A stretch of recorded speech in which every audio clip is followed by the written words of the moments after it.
hoping it's the start of something good, because Emily Henderson had that once-in-a-lifetime moment. She won the latest HGTV Design Star. You may have seen it this week, and she's here to talk about not only the fun from that, but now what comes of it, and that's the debut tomorrow night on HGTV, 10 o'clock, of her own show, and what we're going to learn from that in terms of design issues. So, Emily, so great to have you here. And so you've already gotten to see a peek of the show that we're going to see tomorrow. I did. Right? It was nerve-wracking. Yeah.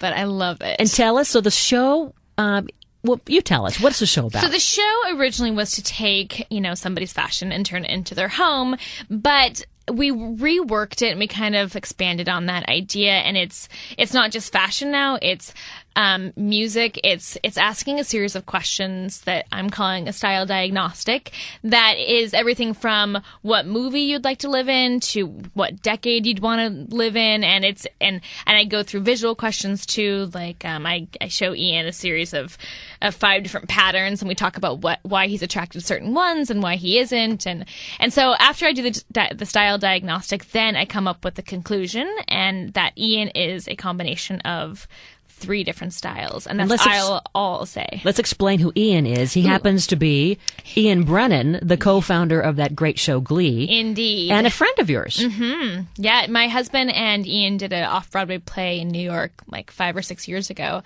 and he was writing this screenplay at the time called Glee, and it was a really dark Glee Club story, and it got into the hands of somebody who got into the hands of somebody else, basically, and ended up turning into this hit show Glee. So we all moved out to LA around the same time, and we've been pretty inseparable ever since. So he was the perfect candidate because he had just bought a house, and I needed a house, and I needed somebody that could keep a secret, because obviously it's a huge secret to keep, and you just didn't want to tell a stranger.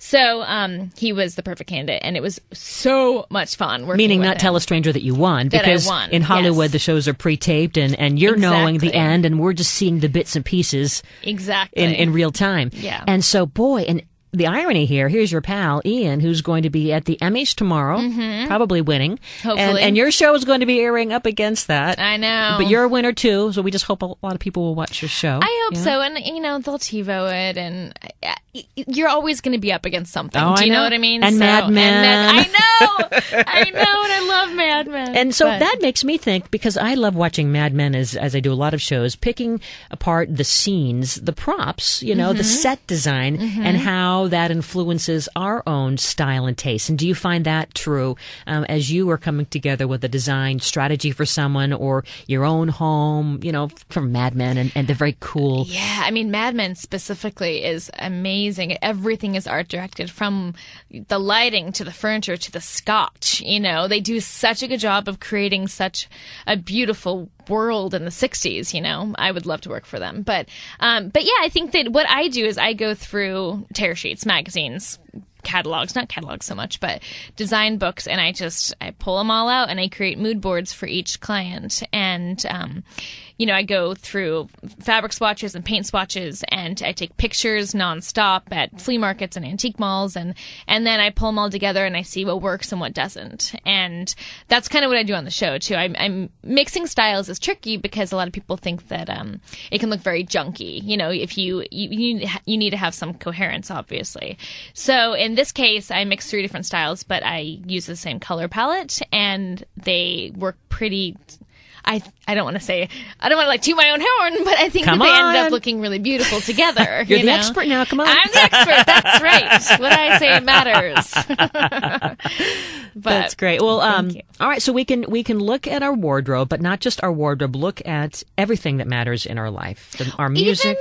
Even where you like to dine. For instance, I'm a big kind of a backyard barbecue girl, or I like places that are, I'm from Portland, and there's like a bazillion bars up there that are everything's vintage furniture and just kind of weird flea market art, and I prefer to be in a restaurant like that more than, say, a downtown lounge. And I think that says something about my personality and where I like to surround myself. So looking at your fashion is a really easy way to do it in certain steps. There's the colors, and there's the whether or not you wear things really tight or whether you're more of a hippie and you like to wear things looser. If you even if you tie your tie really tight, that kind of says something about you.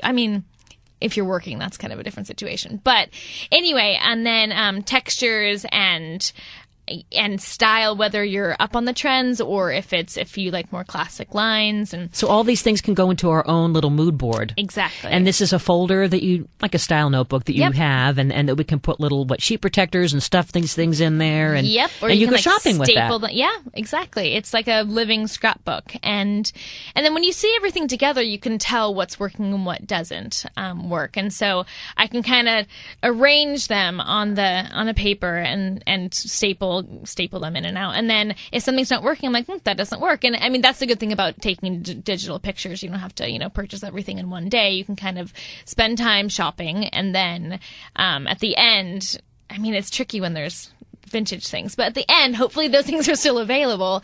And then you can kind of visualize everything without having to build your house first. And I read that you were a history student, right? Indeed, yes. And so is that why you love vintage? Or? I think so. I mean, I grew up very much in Coos Bay, Oregon. There's no design stores at all. I'm not gonna pretend like there was. Hey, so I think I'm thinking there's got to be the new design store, the Emily store going up in Oregon. So basically, there was thrift stores, and so we started shopping at thrift stores way before it was cool by any means. And I think that even when I was a little kid, I was drawn to just weird old things, and especially, I mean, those were my options. Like there wasn't any design stores, so I think that influenced a lot because I loved old things even when I was like 5. And as a result, you give people some great tips on how to save money, like the Goodwill, the GW, as we call it, to get not only a great outfit, but to get some fun solutions. You were talking on your blog about using maybe an old rug and cutting that up and using that as placemats or things like that. Oh, somebody said that. I don't know about that. Okay, that was a commenter, which I don't. Here's my thing on repurposing. It has to still make sense, in the sense that teacups can be vases, and anything that holds water can be a vase, and you don't have to think specifically that a vase has to be something that's sold at the vase store. Right. You know what I mean? A vessel. Yeah. And same with fabrics. Like anything you can turn into a throw pillow. It could be like a vintage scarf. It could be vintage sheets that you have to wash these days because of the bed bugs. I heard that. No, but it's very true. But I do think that there is a place to stop. I on some blogs, there's people are turning like straws into side tables, and it's just I get it, but I prefer to. Sometimes it can get kind of gimmicky, is what I'm saying. Mm-hmm. And same with like repurposing furniture. I like to strip and restain and kind of restore antiques back to where they came from instead of painting them out or decoupaging them. And sometimes it's really cute, but I think you have to be careful because you can take a lot of the age and beauty away from antiques by spray painting them. Mm-hmm. So I think there are certain rules I kind of like to live by. For instance, if a piece of furniture is over 50 years old, I would restore it before I would paint it, basically. Mm-hmm. But if it's from the 80s and it's kind of crappy, paint it out, Well, so here it is the weekend, a great time in between watching TV and seeing your show tomorrow, but for us to do some things to beautify our home and to learn from some of these great things that you've shown us on TV. Step one, we come up with our mood board, you think? Yeah. And we've pulled all these different pictures. We have some great ideas of fabric. What else are we putting in there? Well, I think that you create a color story, but be really flexible with it. Mm-hmm. For instance, my color story probably started with like blues and grays and whites. And what is a color story? Oh, it just means a collection of colors that you're working within. Oh, I see. And then, but as so like your color palette? Yeah, exactly. But what if you hadn't gotten that far? I mean, designers have color palettes, but we're just taking baby steps trying to figure this thing out. We know that we like some blues, we like some greens, but we also like reds and purples, Right. I think that's a color story already. I mean, you need to be flexible with it. I think that choosing, in general, either cooler tones and warmer tones, and then combining a couple of them. For instance, mine is mainly blues and grays, and then I warm it up with a lot of leather and wood, and then like hits of red here and there. But a lot of people think you have to be very specific with the colors, and you don't. I think that ends up looking a little too perfect and less interesting. If you see something that's not in your color palette, but it could work in the same family, at the flea market or whatever, just get it, and take a couple risks, and in general you'll have more fun. I look at a room like people. The more perfect they are, the less I want to be around them. So, don't be too precious. Don't take it that seriously, because it's just like, have fun, and if things are kind of off, that's okay. It's a good thing. It's a little character flaw. Exactly. Like in the glass house that I did for the show, there was one of the side tables was like 4 inches above the sofa, which I think is probably against some sort of rule, but I think it looked kind of weird and beautiful in its own way. So I don't think, there are some rules you need to adhere to, but I think in general, pretty is always pretty. Mm-hmm. So take some of the rules as kind of like a roadmap, but then be prepared to maybe toss the map away, right? And take some risks. That's right. Feel free to use it. Yeah.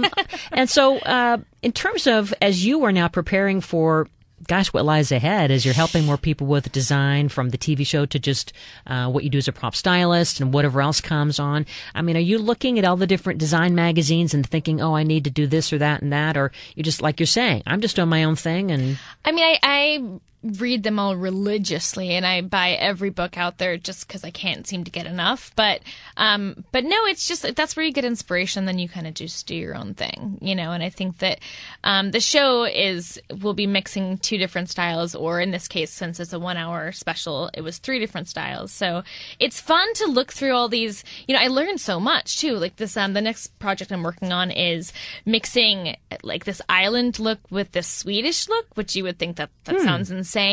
So I've been researching what both of those styles inherently are supposed to be. And what is the Swedish look? Well, it's a lot of like whites and blues and carved white furniture, and I mean it's it's like Norwegian, kind of not Norwegian, Scandinavian, kind of like clean and airy. And then I'm taking this this island look that you would think would be like huge bright colors, and I think I'm going to be able to merge them together through the color palette. So there's going to be a lot of whites and a lot of woods and a lot of fabrics, and then I'm going to mix in a bunch of like big I mean, I don't have it completely done yet, but I think that no matter, as long as you keep a coherent color palette, then you can kind of mix any styles together, and I think that it's ends up looking a lot more interesting than just doing mid-century modern in your house. That's a label anyway. Yeah. What advice would you give to us to just kind of get that palette? I mean, we know we have our 3 or 4 favorite colors, and you're saying maybe pick a complementary color, right, or a contrasting color. But what if we can't even figure that out? We're just kind of overwhelmed by the whole idea of palettes. Palette schmallets. Right. I mean, I think that... Because there's the tones of color. it isn't just the navy blue or the gray, right, but then there's a tone of it. Don't worry about it? No, I think you have to worry about it, but I would start with your favorite fabric or your favorite wallpaper. Like, start with something that is going to be like a big moment in the room, and that's the inspiration. Or a big rug. Like, for instance, with me, I had this huge Chinese antique rug that I got on Craigslist for like $75. It's beautiful, and I was like, okay, now the room has to work around that. And you don't always have to start with a rug, but if you start with something, and because starting from nothing, I see where it can get really overwhelming. It's just, where do you start?